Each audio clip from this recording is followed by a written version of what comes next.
আমার কোনো স্বীকৃতি নাই। আমরা বলতে চাই এই দায়িত্ব কে নেবে? এই দায়িত্ব নেওয়ার কথা ছিল রাষ্ট্রের। রাষ্ট্রের দায়িত্ব ছিল এই দেশের সকল মানুষের তার কাজের অধিকার দেওয়ার। আপনি রাষ্ট্র কাজের অধিকার দিচ্ছেন না, কিন্তু যারা কাজ করছে আপনাদের কাজকে স্বীকারও করছেন না।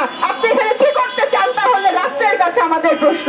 সংগ্রামী বন্ধুগণ, আমরা দেখছি আমরা যখন কাজের কথা বলি, এখানে বিভিন্ন শিল্প প্রতিষ্ঠানে কাজ করেন নারীরা আছেন, তারা জানেন এই সব ক্ষেত্রে কাজ করার মতো পরিস্থিতি কি আছে।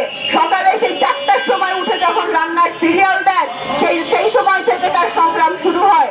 সেই সিরিয়াল থেকে শুরু করে 8টার মধ্যে কারখানার গেটে পৌঁছানো এবং অমানসিক পরিশ্রম করে দাঁড়িয়ে বসে কোন রকমের বিরতি ছাড়া পরিশ্রম করে যখন রাতে 8টায় ফেরেন, তারপরেও তাকে সেই সিরিয়াল দিতে হয়। এই যে অমানসিক কাজের মজুরি কতটুকু মজুরি আপনি দিয়েছেন? আমরা দেখেছি এই শ্রমিকরা জীবন দিয়ে 12,500 টাকা মজুরি আদায় করতে পেরেছে। এই 12,500 টাকায় আজকের বাজারে কয়টা মানুষের পরিবার চলে? যদি আমরা নারীর দিকে তাকাই, সেই নারীর ক্ষেত্রে আমরা দেখব যে এখানে নারী পুরুষ উভয়ই পরিবার চালানোর জন্য সংগ্রাম করছে। আমরা দেখেছি বাজার মূল্য হিসেব করে বলেছি একটি পরিবারে নারী পুরুষ যদি উভয়ের কাজ করেন 30,000 টাকা মজুরি না হলে সেই পরিবার চলতে পারে না প্রত্যেকের। তাহলে আজকে এই যে মজুরি বৈষম্য, এখানে মজুরি দিচ্ছেন না, তার উপরে যদি আমরা দেখি যে যখন নারী হিসাবে প্রাতিষ্ঠানিক খাতের কথা বললাম, অপ্রাতিষ্ঠানিক খাতের দিকে তাকান, সেখানে কি হবে? বেশিরভাগ ক্ষেত্রে এখানে কোনো মজুরির নিশ্চয়তা নাই, কাজের কর্মঘণ্টার হিসাব নাই। আমরা দেখেছি আমাদের এই আশপাশে যারা ছোট ছোট কারখানায় কাজ করেন, এখানে তারা পলিথিন গোছানোর কাজ করছেন, তারা ছোট ছোট গহনাতে পাথর বসানোর কাজ করছেন। এরকম করে নারীরা পরিশ্রম করে, কিন্তু সেই শ্রমের কোনো হিসাব নাই, সেই শ্রমের মজুরি নয়। অন্যান্য ক্ষেত্রে যদি আমরা দেখি, দেখবো আমরা নির্মাণ, কৃষি, নারী অধ্যুষিত সকল খাতে সেখানে মজুরি পুরুষের চেয়ে নারীর মজুরি কম। এই যে মজুরি বৈষম্য চলছে, এই মজুরি বৈষম্য কে সমাধান করবে? তার দায় কে নেবে? যখন পরিশ্রম করি, 8 ঘন্টা পরিশ্রম তো সবাইকেই করতে হয়। আমি 10 ঘন্টাও যদি পরিশ্রম করি, একই শ্রম আমার, একই প্রয়োজনে আমি কাজ করছি, কেন আমার বেতন কম হয়ে যাচ্ছে?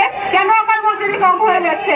সংগ্রামী বন্ধুগণ, আমরা সমাজতান্ত্রিক মহিলা ফোরামের উদ্যোগে বারবার করে বলে আসছি যে বাজেট ঘোষণা হয়, সেই বাজেটে আপনারা নারীদের জন্য বিশেষ বরাদ্দ করুন, আপনারা ডে কেয়ার সেন্টার নির্মাণ করুন, আপনারা হোস্টেল নির্মাণ করুন। যে নারীরা আজকে বিভিন্ন অফিস আদালতে কাজ করছে, আমরা খালি চোখে দেখি তাদের কোনো মজুরি বৈষম্য হয় না, তাদের সমকাজের সমান মজুরি হয়। কিন্তু আমরা বলতে চাই, যখন নারীদের বড় বড় পদে যাওয়ার সুযোগ হয়, তাদের প্রমোশন হয়, তখন তাদের কাজের জায়গা পাল্টাতে হয়, স্থান বদল করতে হয়, তখন তাকে জেলা বদলাতে হয়।